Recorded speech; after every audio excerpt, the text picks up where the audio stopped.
Добрый день, шановное господарство. Вы уже, конечно, чули про то, что в Беластоку затрымали нібыта белорусского шпиона, таксиста, Владислава Надейку, который был одним из удзельникам агульной великой европейской вывядоўчай сетки, которая належала белорусским спецслужбам.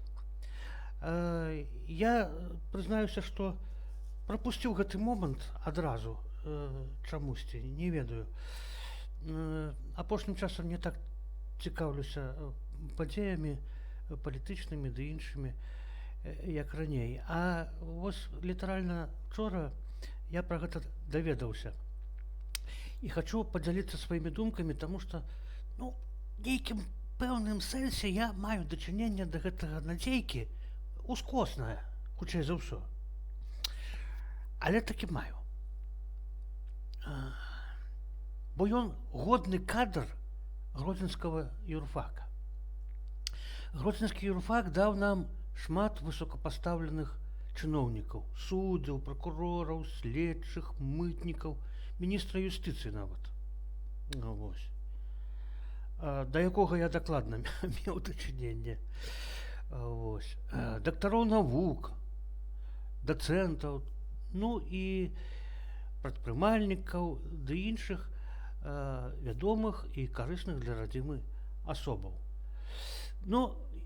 Таксама ён даў і шмат крыміналу, скажам шчыра, ад хабарнікаў да наркаманаў, і нават даў нам як найменей аднаго рабаўніка ювелірных магазинаў, который займаўся гэтым промыслам у Европе, здаецца, у Швейцарии.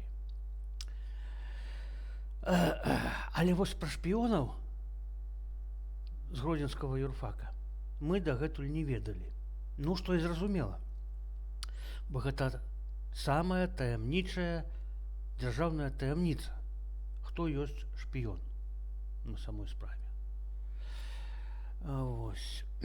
І таму мне цікава, як ушануюць памяць пра гэтага таксіста з Беластоку, пана Владислава Надейку, у ягонай альма-мацеры, калі можна так сказаць па-беларуску. Гэта ж ён для палякаў шпіён, правда? А для нас ён вывядоўца ў лагеры ворага.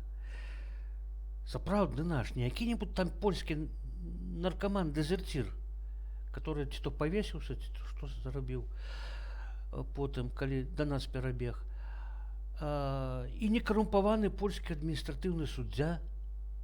Это наш чалавек, ён патрыёт, который не гоніцца за славай, а карпатліва у цішыні робіць сваю справу на карысць радзіме, да яшчэ у чужой дзяржаве, у чужой старонцы, дзе ён, канешне, адчувае сябе вельмі няўтульна. Уявіце сабе, вазіць у таксі ворагаў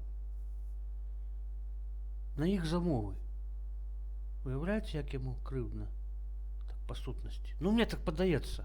Я бы, конечно, вельмі крыўдзіўся. Как это такая работа? Паслалі вазіць ворагаў. Да. Можа, ён ўсё ўспрымае іначай, і у яго больш такая трывалая нервовая сістэма, чым у мяне. У мяне уже разбэшчаная.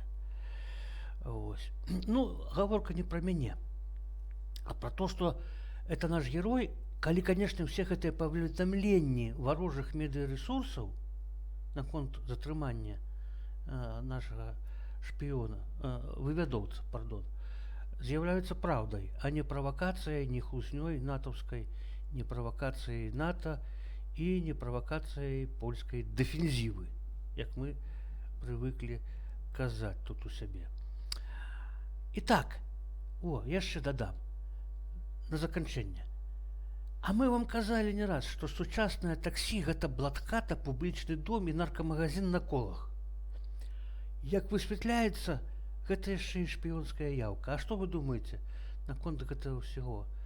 Шановнае гаспадарства, напішыце, калі ласка, каментары. Будзе вельмі цікава пачытаць. Да пабачэння.